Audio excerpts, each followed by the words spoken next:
Hello, my name is Benjamin Piper, also goes by Golden Bacon. I am here today with Jammie Berry, a composer for the genre of electro-swing. Today I'll be asking him just a couple of questions. Jamie, how are you? I'm doing well, thanks, buddy. Yeah, all good. How are you? Doing good, doing good. So for my first question I have for you today, so I know you're mostly known for the electro-swing genre, but for anyone who hasn't heard of your music before, how would you personally describe your music as a composer? Um, I would describe it as kind of like a cross between vintage sounds and electronic music. I'd say it's kind of a lot of people tell me it's very uplifting, like kind of very happy music. It's got kind of like maybe like nostalgic and yeah, I think that's probably the best way to describe it. Vintage with electronic beats. Yeah, for sure. I would definitely agree with that. So for my next question, just moving on. What made you want to pursue music in the first place? Where did you get your start in music? Um, well, thinking back to when I was like a very, very small berry, when I was like 3 or 4 years old, it was actually my granddad who's 97 now. Wow. And he's a classically trained pianist. Yeah. And he got me into like playing the piano. And he taught me like how to play little kind of little riffs and stuff on the piano. But he used to play loads of like swing music on the piano when I was a kid. Uh, and it was only until I started doing electro swing, it kind of made me think about how much swing music I was exposed to when I was a little boy, kind of subconsciously. But yeah, he really really got me into it. And then my dad was like into like heavy metal, like rock music. He loved like Rammstein and AC/DC and things like that. So so yeah, like in a really eclectic kind of a mix of music to be brought up on. Yeah. But then it was just I think having like a musical family obviously made it like really really easy. I was exposed to it. There was guitars all around the house, like keyboards everywhere, and so Yeah. yeah.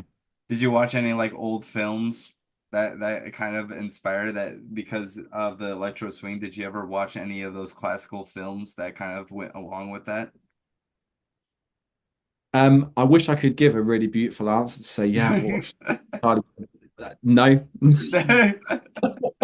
not at all. No. Although a lot of what I love to do is like finish off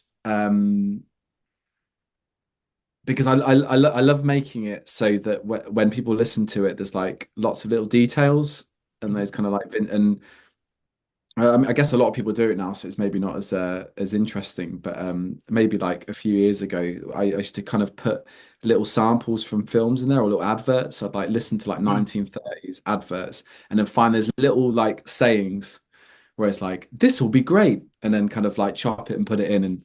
And so I ended up watching kind of inadvertently loads of like old films then to kind of find the samples. I say watch them. I was like sat there listening for little like Yeah. phrases I steal and borrow. But yeah, no, I didn't watch loads of old films. No, sorry. Yeah. I was just curious and stuff like that because sometimes some artists would have like inspiration from films. That's where they would get their start. They would just love a soundtrack or something like that and they would just go from there. Um, so That's yeah. I mean, a very cool way to get into it through film. Like, I mean, Yeah. yeah, some, yeah. Yeah. We got some film friends. Mm. Um, so what is your inspiration for making music? Um, I read a quote. I don't remember who it was by now. Maybe it was Prince or someone that said you should never listen to your own music. Hmm. Um, and I understand why you would say that, but uh, I always have the rule of thumb. Whereas if I don't want to listen to it on repeat, then I've not done it right. So a lot of the time I make music for me, like I make the stuff that I want to listen to, I want to hear. And I don't listen to it on repeat as in like in an egotistical way, but I want to make music that I'm going to enjoy listening to. Like I'm just pointless making music that I don't like. So my kind of philosophy around it is like I want to make stuff that I really enjoy. So it's quite a selfish kind of venture. And if anybody else listens to it and enjoys it, then that's kind of like a bit of a bonus, really. Um, so yeah, so my inspiration is kind of just making the best possible music. And the thing I love about electro swing, or the thing that kind of captured me about electro swing, was that feeling that you could kind of like transport people back in time Yeah. and like really like tell a story rather it just being and that idea that you can like sample things but you have to treat everything really delicately and it's like it's like restoration almost in some cases which I found like quite inspiring. Yeah. um but yeah, I'd say it's mainly that idea that I want to make the best music possible that I would want to listen to. That's the kind of the premise of the songwriting, which I appreciate is very self. Um, Yeah. That kind of reminds me of almost what I do. I mean, like I do all these different interviews with Hugo, you, just all these different people from all around the world, and I don't expect anyone to listen to them, but I enjoy doing them, and if anyone listens to it, that's just a bonus. that's it. That's it. And the minute you start doing something because you're doing it in a certain way for people to listen to it, it's not authentic anymore, No. and then it loses its charm. And I think that yeah, if you make art that you enjoy doing, Yeah, I mean, if you don't enjoy doing something, what's the point?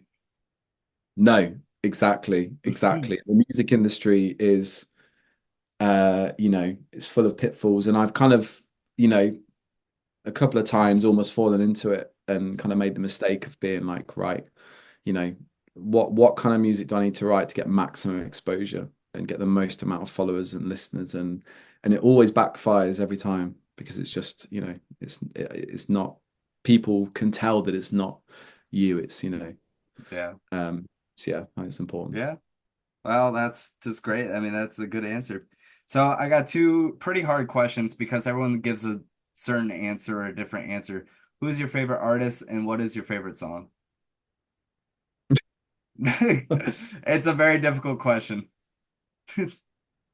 But the thing is I'm going to tell you now what my favorite artist and favorite song is, and then the minute we finish this interview, I'll change my mind and be like, "What the hell did you say that?" And you didn't say. Um, Yeah. well, my favorite band, Christ. Well, yeah, my favorite artist within. Okay, so my favorite artist that I find the most inspirational to me, I think it's got to be Caravan Palace. Uh, Yeah, let's go.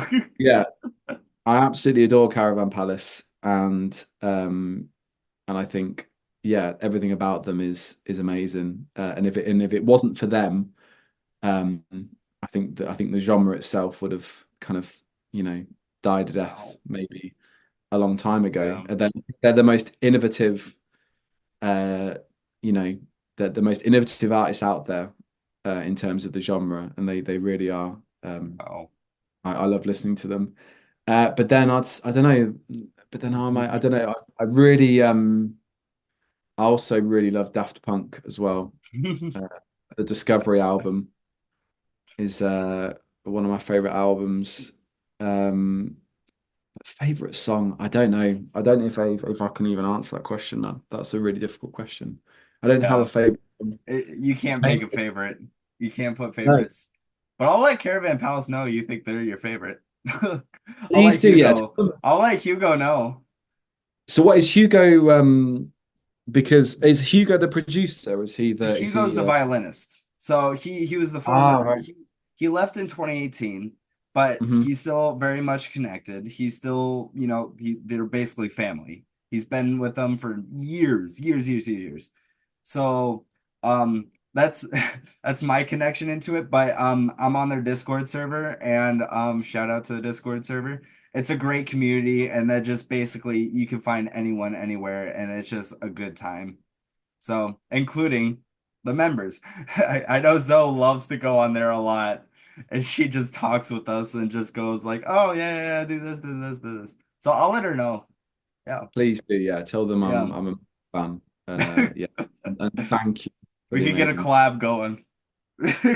I mean, that would be amazing. But yeah. Yeah.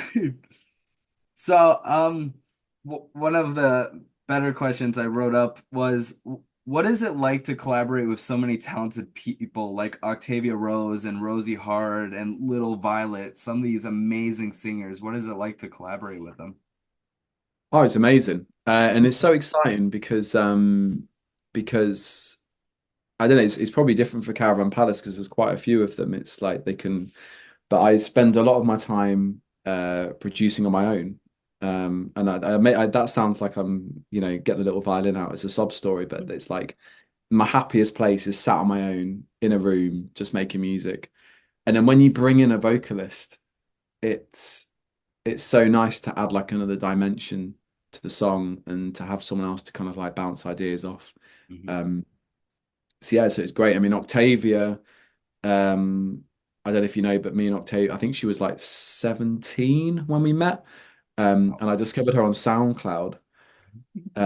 So I dropped her a message and I had like the drums and the piano for Delight, which is the song we were working on, Oh and I my sent her the God. song and she sent me back a voice note like of the idea and I was just like, wow, that sounds amazing. So I was living in Leeds at the time. So she traveled up from London to Leeds with her mate, because they didn't quite trust that I was a real person in case I was like a horrible man. And Yeah. she came up. I was just I just found the microphone earlier. I was looking for some stuff. I used like this really cheap, like £75. I say cheap, but in That's what I microphone, got. like £75 for a microphone is like, if Hmm. you thousands of pounds normally in it for like a decent mic. So I It's used so this expensive. Yeah. cheap microphone. I had to borrow my housemate's tights to use them as like a pop shield. It was really like, I don't know, the whole thing was very amateurish. And then she realized she hadn't written like there was like a middle eight section. The move to the mute, da, da, da, da, da. So she had to quickly go off into a separate room and like write that quickly so she could finish the song before she went down to London. Um, so that's like a really bizarre, like I don't know, like it's maybe a strange way of work. Maybe it's how everyone works, uh, but that's one of the best things about music, isn't it? Because like that Yeah. song, you could quite easily be fooled. There was maybe I don't know, lots of people involved, and it was kind of like had other producers and stuff, but it was like there was a guy who wrote the piano, Sam Potter, and then we had a guy who did the brass, who was Jonathan Whitehead, the late Jonathan Whitehead now, and yeah, and then Octavia, and that was Yeah. yeah. And then, do you know about Rosie as well? Because Rosie was num at the time she was number 2 in the world female bodybuilder. Oh, I did not know that. If you Google Rosie Hart, all that comes up is loads of pictures of her like looking really tanned and really buff, and she has like really um. So yeah, so she's like a super super interesting person, and I think yeah, like she's got like a really unique voice. Like when you hear her sing like live, it's like she's a proper powerhouse of a vocalist. Like completely the opposite. Octavia is like recording like a little. She'd probably kill me for saying this, but like it's like recording a mouse. She's so quiet and so softly spoken, and like you have to really like compress everything to get her vocals out. Whereas Rosie's like just a powerhouse of a vocalist. She's yeah, and then Cherie, like, well, I don't know, Cherie's just um, I've never met anyone who can write lyrics and melodies as kind of prolifically as she does. Um, yeah, she's ridiculous. And we're actually working on quite a bit of music as well at the moment for next year, which is exciting. Oh, that's awesome. I'm super excited for that. Yeah, I always love listening to artists that just like you're wandering the internet one day and then all of a sudden you're on SoundCloud or something and then you just hear this beautiful voice and it's just some random person from halfway across the world in a basement somewhere. And you're You know, like, where the hell has this person been the whole time? exactly. But that is the thing, isn't it? Like it's. it's the journey of discovering people, and I say like I discovered her, but like discovered each other in the sense that we were both like, completely unknown artists. Like, I think between us on SoundCloud, we'd like had 20 listeners in total. And, you know, and again, it was just like it's just for the song, wasn't it? It was just sort of like, making a song. And that was the whole point of it. Like neither of us was like, yeah, let's write a song that's going to get on loads of adverts and get loads of streams on Spotify. Like, Yeah. never the plan, never the plan. Not in like a million years. Like, did I think that that song was going to kind of do what it did? Um, so yeah, Yeah. got Octavia. Yeah, shout out to Octavia. So if there was anyone outside of the people we've already collaborated with, if there was anyone you could collaborate with on a song, who would it be? Well, you're going to set us up with Caravan Palace, so I don't. Yeah. Oh man. Well, I mean, the electro swing world is it's a very small pond, isn't it? Um, Yeah. apart from Parov and Caravan Palace, kind of in their own league, really. Yeah. Um, I feel like I've kind of worked with everyone, or at least maybe not worked with everyone, but I've like had the opportunity to work with most hmm people. So, yeah, I mean, Caravan Palace is the obvious one. So, Um, but I really love like like everyone, like the UK garage thing. I don't know yeah. what it's like, it's I really love all those sounds and like, Badger and Opadan and Sammy Verji, like, those guys.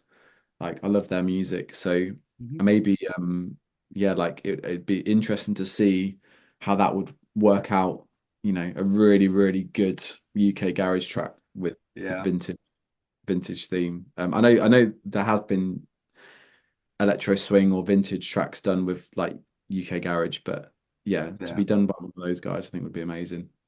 Yeah. There's just so many good electro swing artists out there like old champ swing it Wolfgang Loor, all those great artists. I mean that I still think don't get enough recognition. Well, someone's yelling at me. Swing Republic, I guess, is someone is another good one that you should do.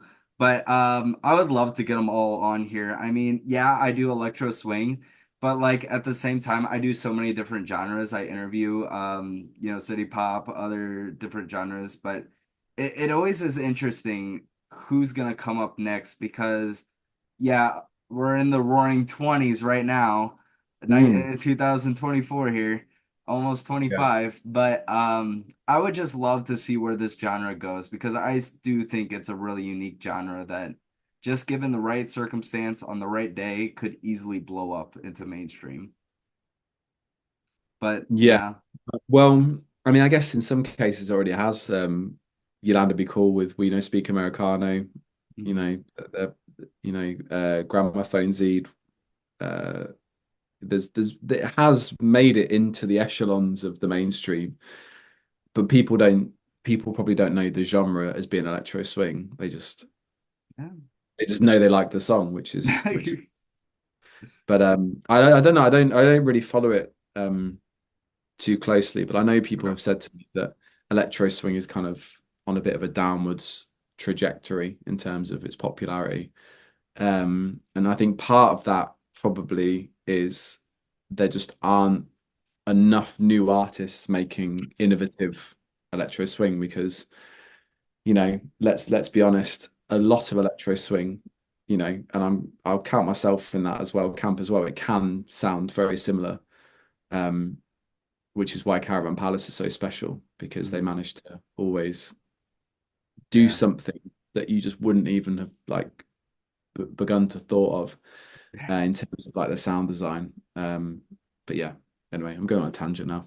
No, that's great. It's perfect. I always say when doing these interviews, the first 15 to 20 minutes, it is always like actual questions, and then it turns into a podcast of just us Yeah. talking about whatever happens. So I know you have a gig tomorrow. which is pretty exciting. But out of all of the gigs you've done over the years, which has been the most memorable? Is there anything that stands out? So there's two. The first one was the first time I played at Boomtown Festival, Ooh, which I don't know how much you know about Boomtown, a little bit. uh, but it's yeah, it's a very cool, popular festival in the UK. And I'm trying to think of the year, which I think it was 2014. Um, and I took a friend of mine who had never been to a music festival before, and we we bought a bottle of whiskey to take in with us, and they stopped us and they wouldn't let us in. So we basically like tried to drink all of the whiskey before we went in. Um, and I played the set. I was absolutely like I was absolutely hammered during the set. I lost my phone. I fell off the stage when I came off the stage. But my friend took like loads of videos, and I it was it that was even though I can't remember like loads of it, I do remember thinking like this is absolutely like fucking mental, like the amount of people that are here and like singing back the songs, and just like the whole atmosphere of the whole festival was just incredible. So that was probably like my favorite gig. But then the most bizarre one was probably I got asked to go play.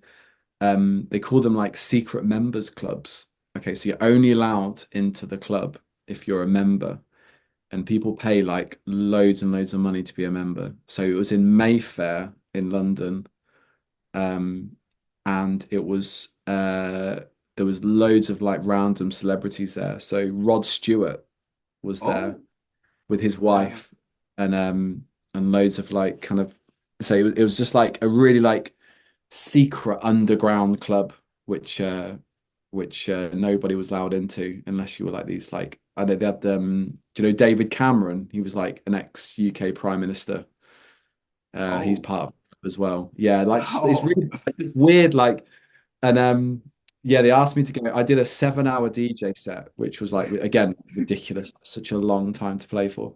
yeah. And yeah, that was like completely bizarre. And the manager of the place, she was like, you could tell she was like well stressed about the whole thing. And Mm, every half an hour she'd come by being like, right, I've just done a bit of a survey of everyone. Everyone says that they're enjoying the music, so they carry on doing what you're doing. And like it was like constant feedback the whole, which is quite nice in a way, but like also mm, quite like everything was very like tense and like a little bit stressy. And then when Rod Stewart came in, everyone was just like, making sure they had a drink and he was sat down and the music wasn't too mm. loud, enjoying himself. And yeah, I remember thinking like, man, I'm not cut out for this world. Like I'm like this is way too posh for me, man. It's like, yeah, Yeah. I mean, go. I guess Electro-swing, I mean, it's supposed to be the gentleman's club, Hmm, the Ritz. So I guess you exactly. got there. I wonder if Boris Johnson was there. Well, you know what? If he'd have walked in, it wouldn't have surprised me at all. Everyone smelt amazing. Like people would come up and speak to me, and I remember thinking like they just smelt of money. Like they smelt so expensive. Um, yeah, man. I mean, to be fair, you'd have fit in well with that suit on. Awesome. I Yeah, I didn't get the love the memo suit. about the suit. You should have told me I would have put something a bit smarter on. I've come Oh in yeah. a jumper. Well, this is my getup. I always wear a suit in the interviews. Outside of this, I barely wear a suit, even though I should. But Yeah, yeah, I just like wearing suits. nice. It fits the part. I guess moving on to my next question. What song are you the most proud of? Um, Good question. Well, I guess Delight's kind of like my baby a little bit because I love that song because of what it did for me. 'Cause if it wasn't for that song, I'm not sure what would have happened. Uh, you know, it was the kind of the gateway that kind of opened up like a load of doors and so yeah, so I feel like I in a weird way, does it sound weird saying? I feel like I owe the song like, I feel like I owe it a lot in terms Mhm. of feel thankful for the fact that that song existed. Um, I have a real Lost in the Rhythm also has like kind of a special place, I think, partly because I think it's probably the and again like I'm always like because I'm like I feel like I'm a producer then a composer, but I Mhm. feel like the production of Lost in the Rhythm is probably the best I've ever done. From being really critical. But I'm more proud of that in which the situation I was producing in. So at the time, I was living with a friend of mine, and I was renting a room off him, and it was the tiniest box room you've ever seen.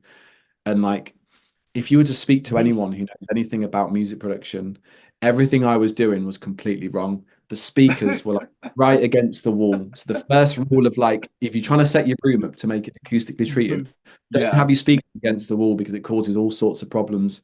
Um, Room was tidy. I had no acoustic treating in there whatsoever, no acoustic treatment. It was just an absolute like, I was working off the most basic kind of.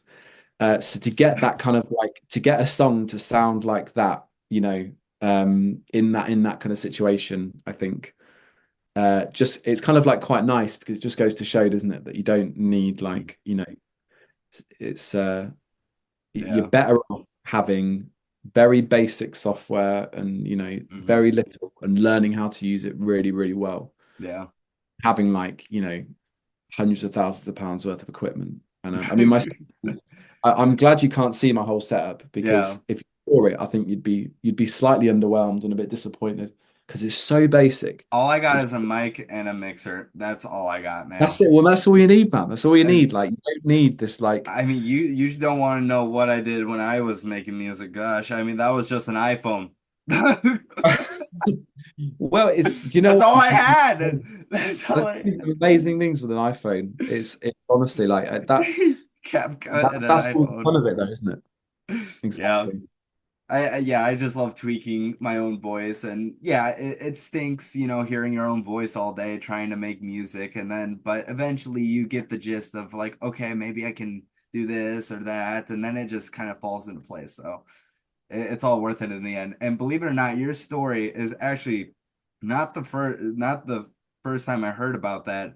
Um, it is not weird to owe your kind of career to one song because, you know, I have a great friend, Cameron Liu, David Miguel. I did an interview with them, Ginger Root.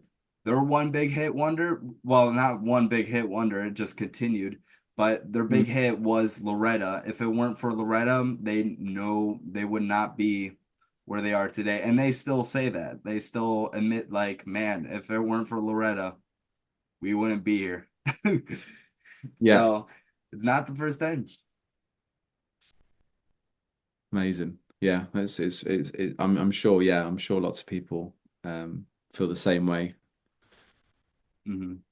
So moving on, what for you personally, what is the hardest part of the songwriting process? Um, Yeah, I think I'm gonna fall into like the cliche here of answers, but I mean the hardest part about a song is finishing it 100% Hmm. because you do the curve, don't you? You kind of start off and you're like really excited and everything sounds like new and fresh, and then once you've heard it 100 times on repeat, your ears get a bit tired and fatigued, and then like arranging it sometimes can be the most tedious point of the songwriting process.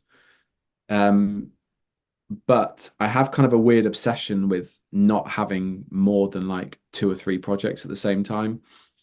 I think that helps a lot of the time. Um, and it's like, yeah, I refuse to move on to something new until like, until something's finished. So yeah, that's the kind of my work around that. Hmm. Um, but yeah, I mean, finishing songs is hard. Like I've got so many friends that write music, and they're all, they're all just they've got a bunch of like songs that are like 60% finished. And you have to do that annoying thing where you go, I want to show you this piece of music, but it's not finished, so don't judge it for like. And it's like, well, why show it? Why show it to me Yeah, then? they maybe just want Or, feedback or something. I don't know. yeah, They're well, probably that's it. just Yeah, tripping it.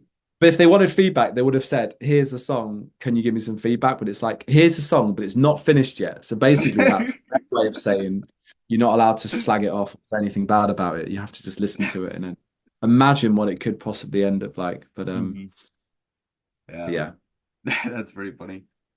So, out of your all of your songs, for you, what is the hardest one to play live or just in general? I mean, I don't know what I don't want to upset the entire DJ community, but to play the songs live is as simple as press and play. In terms of like trying to like the which is the hardest one to like fit in Yeah, a I'm set sure. or Yeah. um I don't know. Like I always love playing Peeping Tom with Oh, fuck yeah. That's because such a good one. it's like whenever I listen to that song, I always think there's no way people are going to enjoy this in like a club. Like it doesn't make any sense. And in fact, I played Swingamajig, and shout out to Tom and Richard from Swingamajig, and I opened up on Peeping Tom, and it always just gets such a cool reaction. But I just think like even with like the lyrics and stuff, I'm like the seedy weird lyrics about someone exposing themselves, and the Yeah. fact it's quite slow, and it's like I don't know, but yeah, people always So seem to really catchy enjoy though. it. Yes. It's so catchy and good. But I wouldn't like if you were thinking of like music to play in a club. I don't know. That wouldn't be the first thing that pops into my head necessarily. But I wouldn't say it's a hard song. Yeah, I wouldn't say it's a hard song to play. Yeah. I just think it's sometimes a bit of a risque one to play first time Hmm. because. But Yeah. So mm. what with that question being said, what is your favorite song to play? What is the easiest one to rip out? um, my favorite one to play was one that I never got to properly release. It was called "Out of My Mind," Oh, uh, and I think it's on SoundCloud. I think it's on SoundCloud. I think someone put it actually. I think it is on SoundCloud and someone threw it on YouTube. Not officially, of Yeah, yeah, course, yeah. but someone was listening to it Um, not too long ago. that's my favorite one just because it gets the best reaction. But also, that song kind of got me into the underground, like free party rave culture. So in the Hmm. UK, we have a really big free party culture Hmm. where someone just gets a massive sound system, like the Jamaican kind of huge sound systems, like speakers piled on top of each other, and people just gather like a huge rave in an abandoned warehouse somewhere in a forest. And like that song apparently like went huge in that kind of like underground scene. So I got to go play loads of like raves all over the country in some of the most obscure like Yeah. venues, and like that like the reaction to that song. But they always used to tell me like so the BPM of the song is like I think it's like 127 if I remember 127 28. Okay. They were like no, play it at 145 for the raves. So it's like really, Fun. really, really fast. And I was like, when I'm like practicing, and I'm like, mate, this sounds so weird. But then when you're actually at the venue and like everyone's dancing, it like Hmm. makes complete sense. Um, but yeah, the second drop on that song, like when it builds up to that, like it's always like a really fun one. I've got some great videos as well somewhere of playing it at Boomtown where I bought the new iPhone and it had like the slow-mo option. Yeah. Accidentally filmed all of the videos in slow-mo. Uh, but then you could see like people like "Ugh," in the crowd, like okay, it was cool. That's awesome. And I guess that would make sense why the people from the rave would ask you to play it a faster pace because it is a rave. So I mean, like thinking about the scene, it's just like, oh yeah, everyone's having like going like crazy here. So I guess it would make a little bit more sense to have it faster pace, even though it might be a little different. But yeah. But it was bizarre, like because the whole night would be like mainly kind of like psytrance, which is Oh. like typically I don't know like 150 beats, but I don't know, but it's Mhm. fast.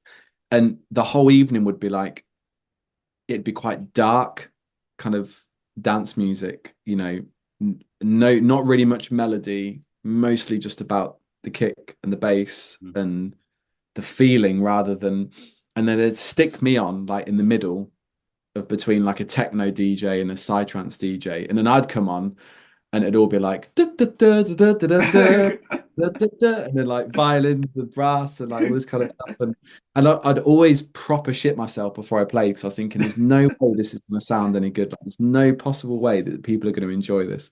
But I think it was almost like that release of like someone actually playing something that had some kind of like harmony to it and melody to it. And it was like a complete like juxtaposition to all of the other stuff they'd heard the whole night. It was like, I don't know, it was like a bit of a release. It's like the equivalent if you just drink beers all night and then someone gives you a cocktail in the middle and it's like that kind of like, oh, sugar, yes, I need that. And yeah, bizarre, but it kind of worked every time. That's awesome. That's crazy. So, for you personally, I know you get a lot of samples from a bunch of different bands and you use a lot of references and stuff, but which artists or band have had the biggest influence on your sound making music? Um, I feel like I sound like a broken record here, but can you, no, I'm not going to mention them again because it sounds like I'm kissing their ass just to get a collaboration, and happily kiss their ass if that's what it meant to get a collaboration. But Jackson Hugo. yeah, yeah, just say Jamie Berry's just dropped you about 1,000 Yeah, it's times. about a couple 100,000 times. Fucking hell, So, yeah, I'm calling you again. I need a collaboration. this loser won't stop talking about you. Like um, the first ever electro swing song I ever heard, and the one that completely like hooked me into the whole genre was Cat Groove by Power of Stella. Um, Yeah. yeah, and it was that video of the guy dancing in the with the green bedroom. What's his name now? Take Some Crime, was it? TSC, Take Some Crime, the YouTube guy. There was like the thing where people were like dancing to like electro swing. Anyway, Yeah. um, yeah, that like that song completely kind of took me in. To be honest with you, mate, I completely what I can't remember the question was. What was Oh, this? just like what was like what band or artist has the most Yeah, yeah, yeah, yeah. influence? Yeah. Yeah. I mean, I really love Fletcher Henderson, Hmm. um, who's a composer. Fletcher Henderson and his orchestra. I love all of his music. I really love ragtime. So I play a bit of piano. So I love like kind of playing like Scott Joplin and things like that. Uh, so, but I also like when I grew up as a in bands. So I was really into like indie music. So do you know Hmm. like The Strokes Yeah. Yeah. and like Red Hot Really Chili cool bands. Peppers, Hot who Chili were kind of more Peppers. funk, I guess. Uh, like Arctic Monkeys and things like Mm. that. Um, so yeah, so I guess yeah, I mean it's the inspiration kind of comes from everywhere. But yeah, I mean that Cat Groove was the game changer. If I hadn't listened to Cat Groove, I might not have ever have made Electro Swing. That was kind of it Really was that cool. kind of significant. Yeah. Well, that's awesome.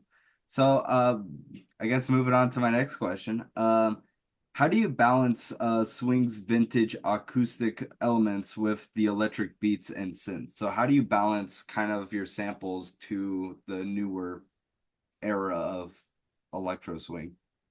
Yeah, that's a great question. So I guess technically,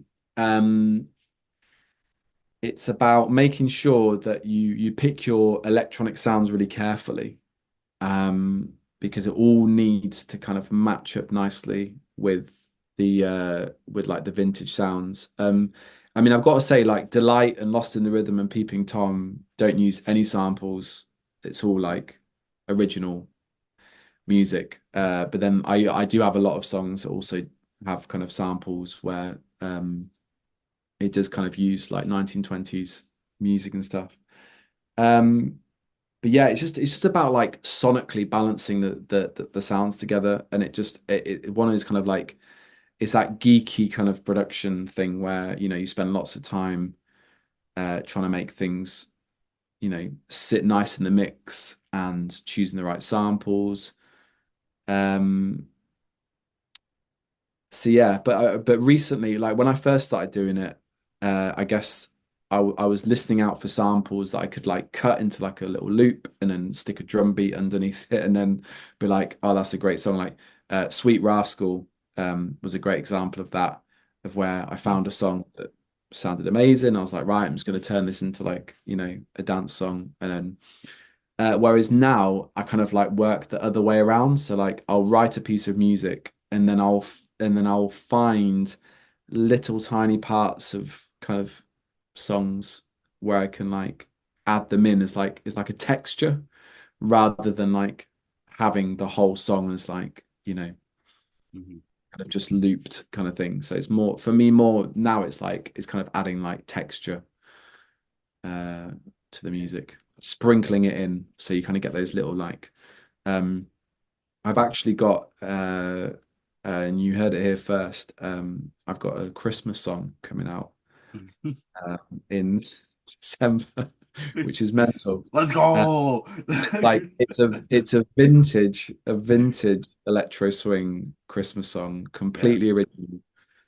Um, and that has the same thing as well, where it's like just sprinkling little kind of like little vintage sounds in to kind of give that kind of feeling. You're listening to something that was like, that's modern, but also you've got those like 1920s feel to it. Awesome. That's really cool. That's just a good way to put it. Kind of like you said, just kind of just putting little samples here and there, just putting it all together. Mm. But for my next question, this is always a fun one. I always like asking this one. If you could play at any venue in the world, where would it be? Glastonbury. Yeah, that would be fun. That I always heard good things about that venue. Yeah. It's the idea that you're potentially, breathing the same air as people like, I don't know, just well, all of the greatest artists Yeah. that ever been as, they've all kind of played Glastonbury. So I like the idea that you're kind of sharing a festival with so many amazing artists. Um, so yeah, I think the Glastonbury would be up there. I'm not sure that would ever happen. Um, Never say never. well, maybe, I I don't get know, a maybe. collab with you with Caravan Palace. You produce the next biggest hit, and then you're playing there. Done. I don't want to put the pressure on Caravan Palace, but if I don't get this collab, man, then it's not going to happen. Well, So, okay, so I'm not gonna make any promises on that, but I know Hugo is more independent now, which is a former member. So I'm mm, pretty sure I could definitely get it with him, which would technically put you on there. okay, yeah, well, let's It do would it. get you a lot closer. I know that. Yeah, Operation Collab with Caravan Palace. Operation Collab with Yeah, Caravan and then Palace. Operation Glastonbury. Uh, Yeah, good plan. obviously. 2 to 3 years timeline. 2 to 3 years.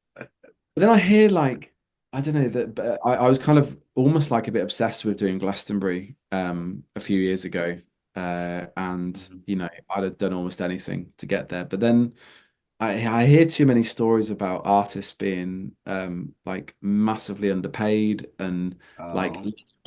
like large bands where you've got like 10 or 12 people Hmm. and they're only offering them like 10 tickets and then the other two have to like try and again like Jesus. I'm only hearing this as like I don't want to but for me like if those stories are true then um that doesn't sound great. And it like look, if someone said to me, look, we'll offer you a set at Glastonbury, all we have to do is show up. We're not going to pay you anything, but we'll give you a set. Hmm. Don't get me wrong, I'd snap their hand off and I'd be there. Yeah. But Yeah. at the same time, I don't know if you're a festival promoting musicians and promoting artists, then surely you should be making sure that they're also capable of earning a living because Hmm. not everyone has a second job or you Yeah, shouldn't be have to play places for free, yeah, especially somewhere a big festival like that. But yeah, yeah. Unfortunately, for this little hobby of mine or job, I don't really know what to call this. I don't get paid for this, but it is a lot of fun. I enjoy it, and eventually, who knows? Maybe this stuff goes far. Who knows? One thing I do well with is I collaborate also with managers at venues. Like I have a good friend here in Iowa, who has a theater called the Ideal Theater, which is also a bar. And I know a couple of people who own a couple of venues in Chicago and Mhm. Minneapolis. And who knows, maybe I can find somehow to get to the UK and get that venue. It's like, oh yeah, of course I know Ben. Yeah, yeah. Oh, amazing. Yeah, sounds great. It's crazy if you just ask people to just do an interview or just to say hi or have a little talk. I mean, it's crazy how far you could get. Yeah, yeah. Yeah, I mean, networking is the key, isn't it, in the music industry a that's lot of the true. time. For some reason, I have the weirdest habit of interviewing almost every band from the UK. I don't know why. I just happened to be there. I mean, there was last a couple of weeks ago, I interviewed a band from the UK called the Bitter Lemons.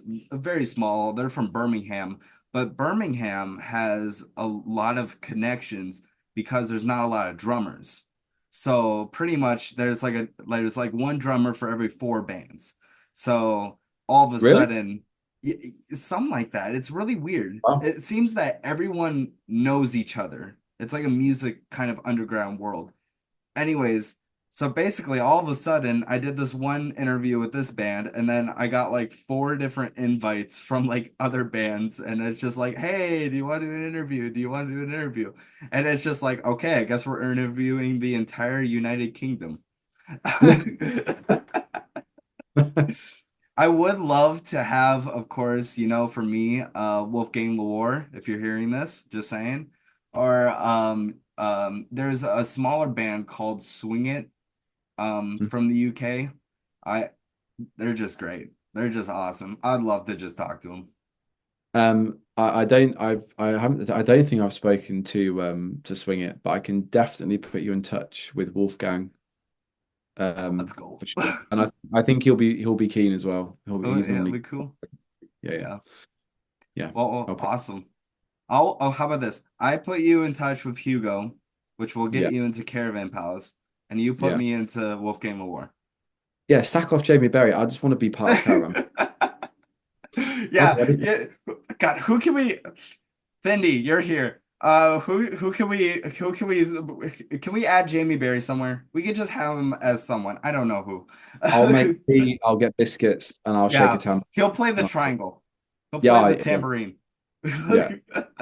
Get me in. Anyway. Anyways, I'm getting off track. Um, so I got a couple of questions from actual fans now. Um, hmm what sample was used in You Better Get Down and the beginning of Chicken Feet? Which samples?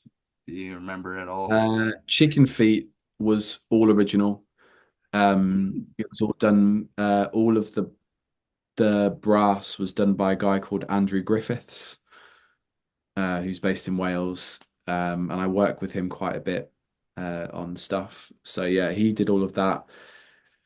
Christ, you better get down. I honestly can't remember from the top of my head. I mean, I'll try and find out, and I'll send it to you in an email or something, and then you've got it. Whoever was asking that. Uh, but I remember like really liking the lyrics because they just sounded so euphemistic and a bit dirty. Um, so yeah, but yeah, no, I'll try and find that one out for you. Okay, cool. So, over the long years you've been making electro swing, how has it evolved over the years, and where do you see it in the future? Um, I don't know. I feel like it's maybe.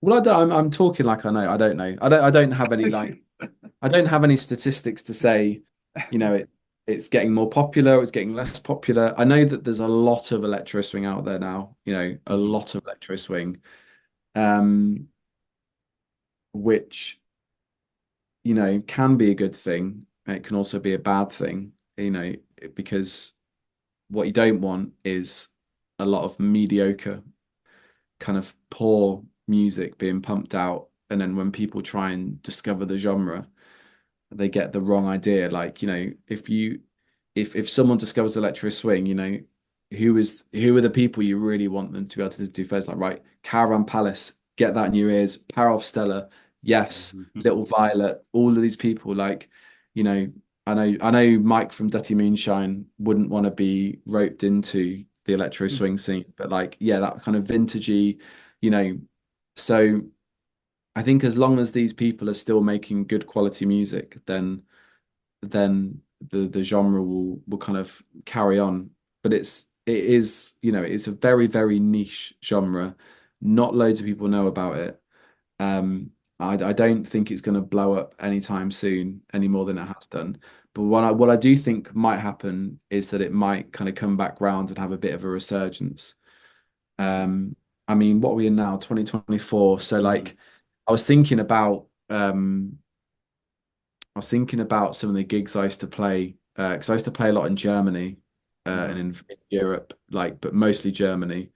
And I used to go there like I don't know, maybe every other weekend to go play electro swing parties, and they'd Mhm. be in all over Germany, like in some like small little towns that you'd never go to, like it's no like not touristy at all.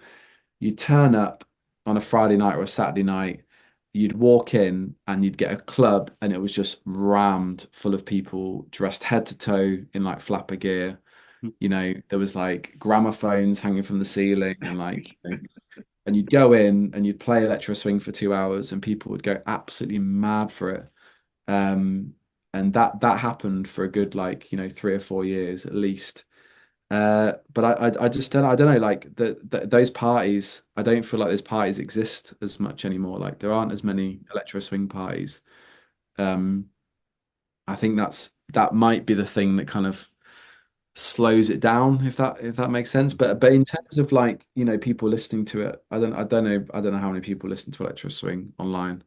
Um, but in terms of my personal experience, it's been pretty consistent, it feels like that people are still listening to the music, people still like it. So, you know, I'm not promising that I'm gonna make electro swing forever. And I am also trying to find ways to kind of, move into Yeah. different things as well. But look, as long as people still listen to it, then All right. then happy days. It will exist in some form, won't it? And that's the thing. Yeah. So, all right. So, my last question for you today. What, you kind of already answered this. Christmas album. What's next for you as a producer? Are there any upcoming releases or projects you're excited about?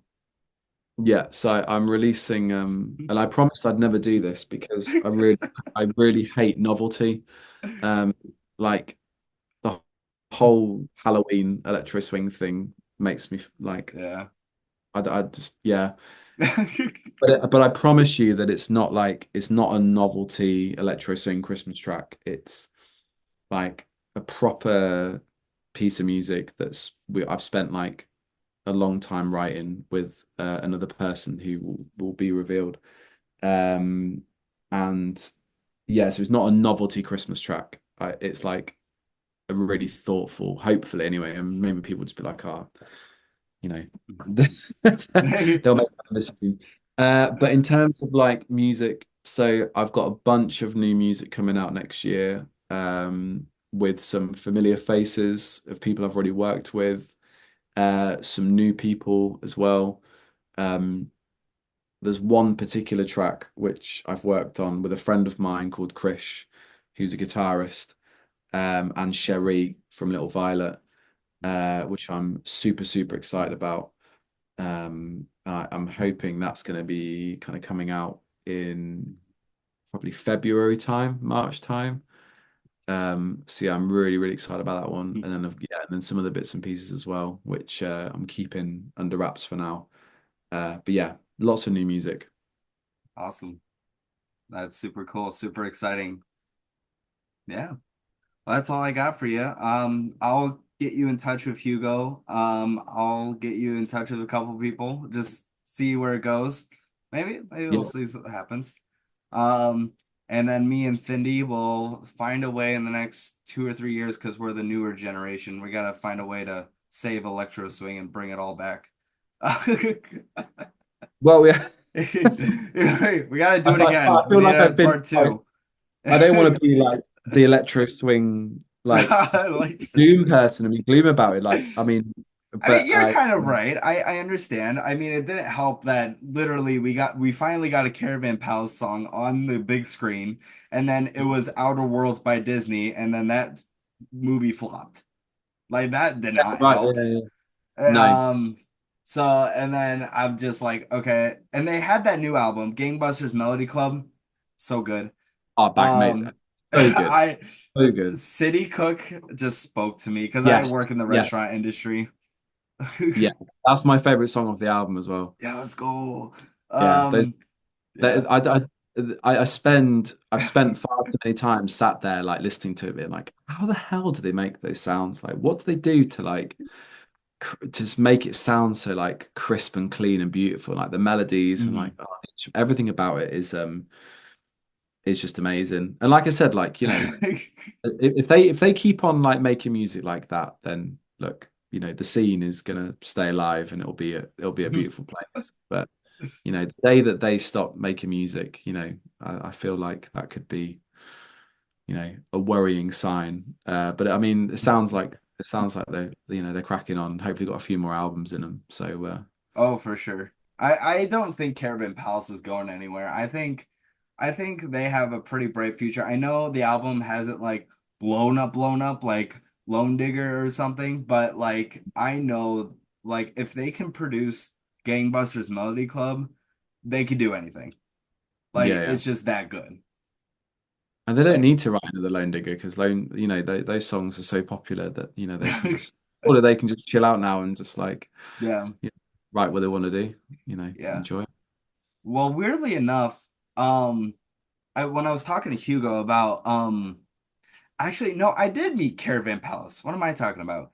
So I made a meme on their Discord server ages ago, and it somehow got me into a phone call with them because they were on tour at the time. They were in their bus, and the whole Discord server was there. It was like a Discord event, and they were there in their tour bus, and we were asking them questions. And one of the things was like I don't know how it got brought up, but like money got brought up, and believe it or not, they actually don't get paid a whole lot because it is a 12 to 7 people band and they're touring all the time. So like, okay, you got the bus costs, you got the food, you gotta pay people, and then you gotta so believe it or not, they're not 100% the wealthiest people in the world, but they're not set. But I guarantee you they just enjoy so much what they love that they're not gonna go anywhere. There's always going to be a following for Electro-swing, and I think it's just a matter of time where we get that random person in their basement right now, probably working on Electro-swing right now that no one's ever heard of, and then all of a sudden, boom, Mm. it just skyrockets again. A revival, if you will. Yeah, yeah, that's true. Yeah, it just needs one person with one song, doesn't it? Yeah. That's interesting when you mention money though, because that doesn't surprise me at all. Um, doesn't surprise me at all. But to be fair, I mean, their music videos are really good, and music videos aren't cheap, are they? Like, so just No, whack that on. no.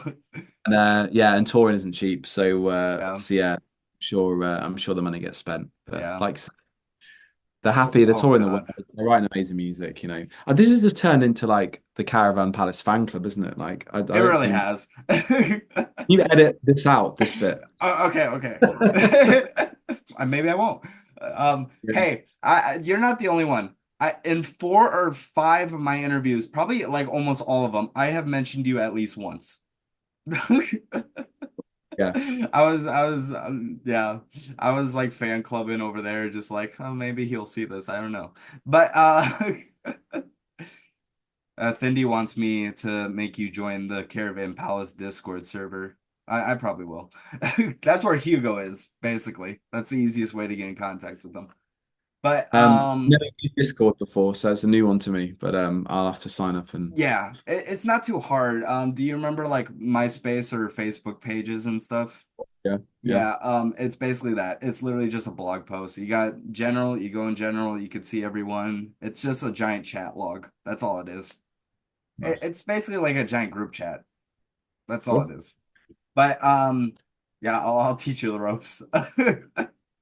But so yeah, it's just crazy to think of where Electro-swing's gonna go. So we'll just have to wait and see. exactly, exciting. Yeah.